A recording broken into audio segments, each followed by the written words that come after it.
Ciao a tutti, cari follower, benvenuti su Celebrita dalla Turchia. Prima di cominciare, se non siete ancora iscritti, questo è il momento perfetto per farlo. Qui raccontiamo quello che altri sfiorano soltanto. Vi voglio bene, mettetevi comodi e preparatevi, perché oggi parliamo di un terremoto nel mondo dello spettacolo che ha riacceso discussioni e ferite mai davvero chiuse. I nomi sono quelli che tutti conoscete, Hazal Suba ed Erkan Merik. E la scintilla che ha incendiato il dibattito è l'assenza di Hazal al funerale della nonna di Erkan, scomparsa di recente in Italia. I fatti, nudi e crudi, la nonna di Erkan è venuta a mancare all'età di 92 anni. Il feretro è rientrato a Istanbul, e la cerimonia si è svolta in una moschea storica, dove tra lampadari antichi e marmi consumati dal tempo si sono raccolti volti noti dell'arte, della politica, dell'imprenditoria.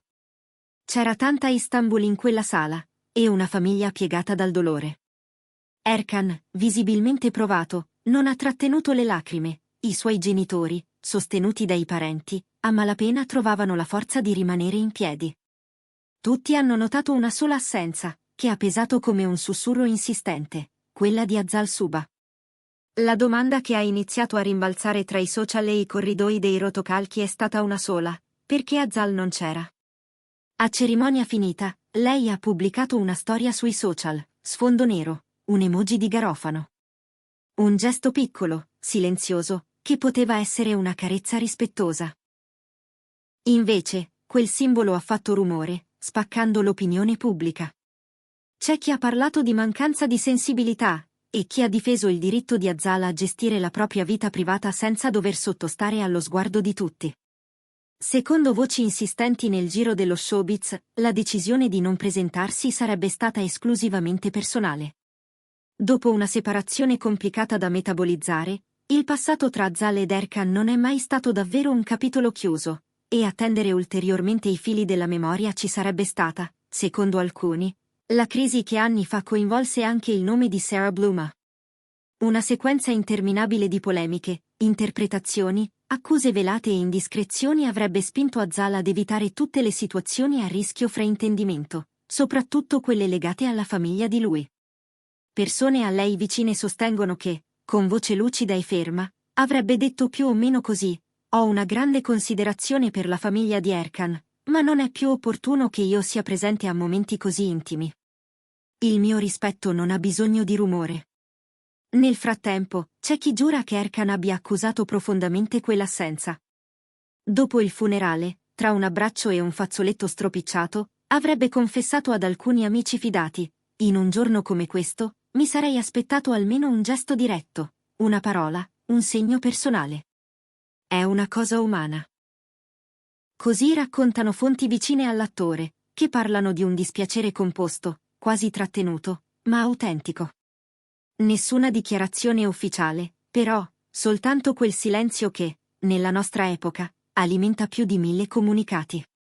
A far crescere ulteriormente il mormorio, sono arrivate le frasi della madre di Erkan, che, senza mai pronunciare il nome di Hazal, avrebbe detto dopo la cerimonia: nel dolore si dovrebbero archiviare i vecchi conti.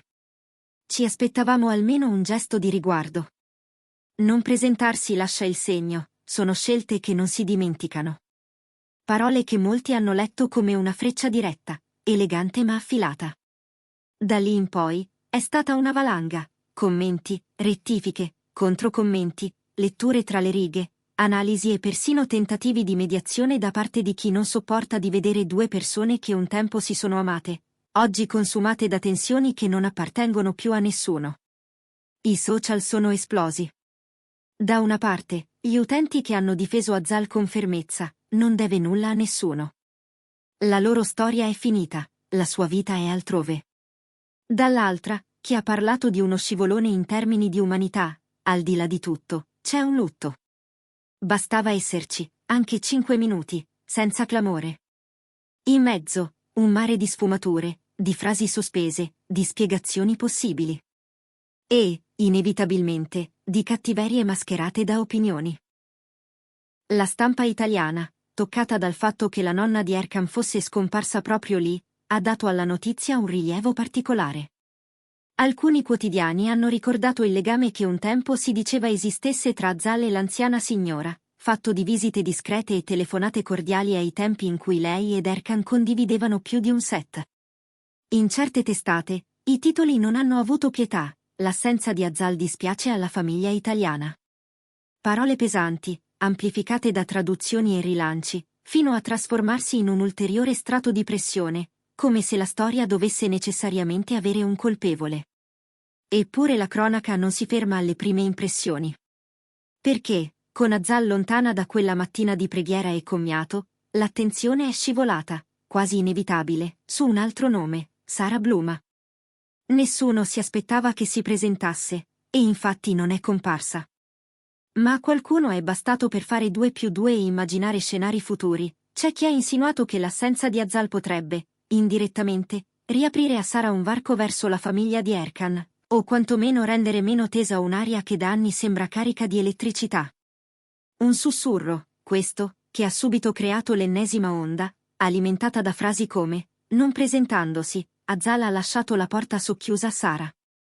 Sono teorie, naturalmente, ma si sa, nel mondo del gossip, le ipotesi camminano più veloci dei fatti. Le persone più vicine a Azal raccontano invece una realtà meno romanzesca e molto più umana. Una sua amica, che la conosce da anni e le sta vicino da quando la relazione con Erkan è arrivata al capolinea, ha spiegato con delicatezza: Azal ha voluto bene alla nonna di Erkan, davvero. Ma aveva paura che la sua presenza trasformasse un momento sacro in un palcoscenico di interpretazioni sbagliate. Non voleva rubare spazio al dolore della famiglia con i flash dei telefonini. La sua non è stata mancanza di rispetto, è stata prudenza.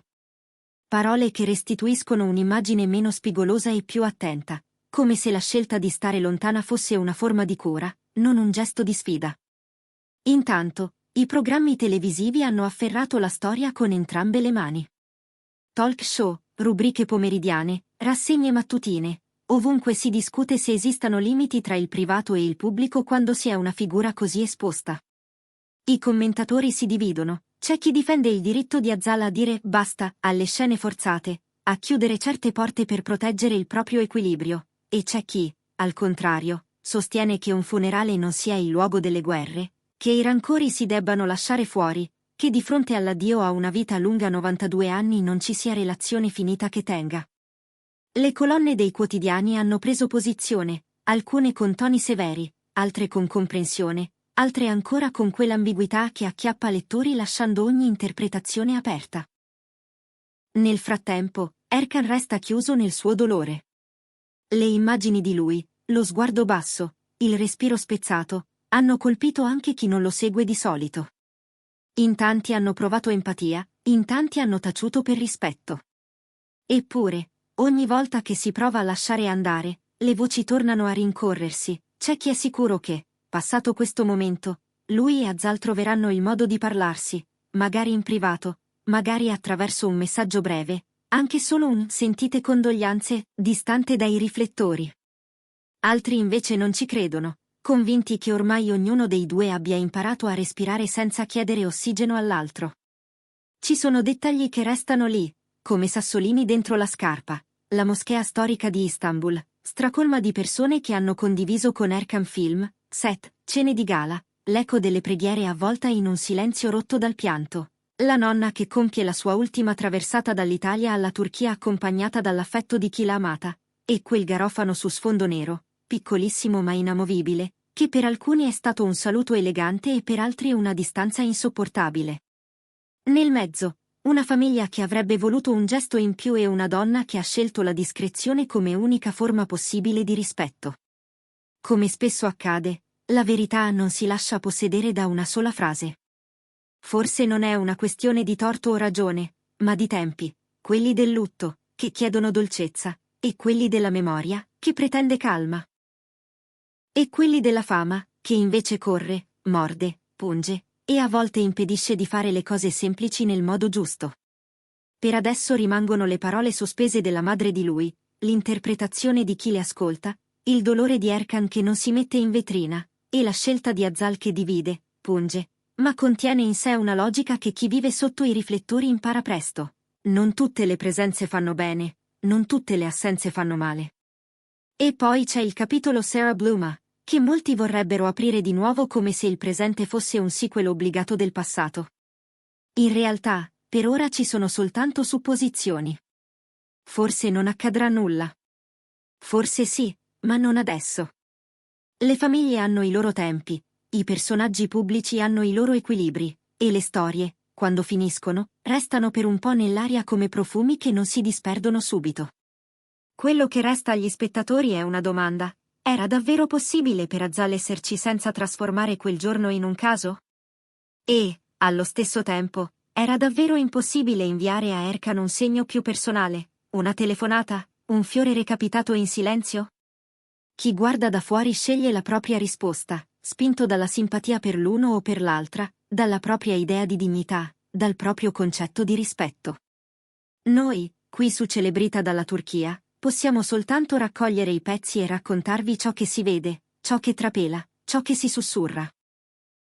Il resto appartiene a loro, a Azal Suba ed Erkan Merik, a una storia che ha fatto sognare e discutere e che ancora oggi, anche nei momenti più delicati, sa accendere emozioni e opinioni contrastanti. La discussione continuerà nei prossimi giorni, tra talk show e commenti, tra articoli di costume e colonne satinate di riviste. Da una parte chi dirà, Azal ha una nuova vita, non può vivere all'ombra di Erkan all'infinito. Dall'altra chi ribatterà, un funerale è sacro, si mettono da parte le questioni personali. Siamo arrivati alla fine di questo video. Se vi è piaciuto, lasciate un like, scrivete nei commenti cosa ne pensate e iscrivetevi per non perdervi i prossimi aggiornamenti. Vi abbraccio forte, grazie per averci seguito fino a qui. Questo è stato un altro racconto di Celebrita dalla Turchia. Ci vediamo nel prossimo video.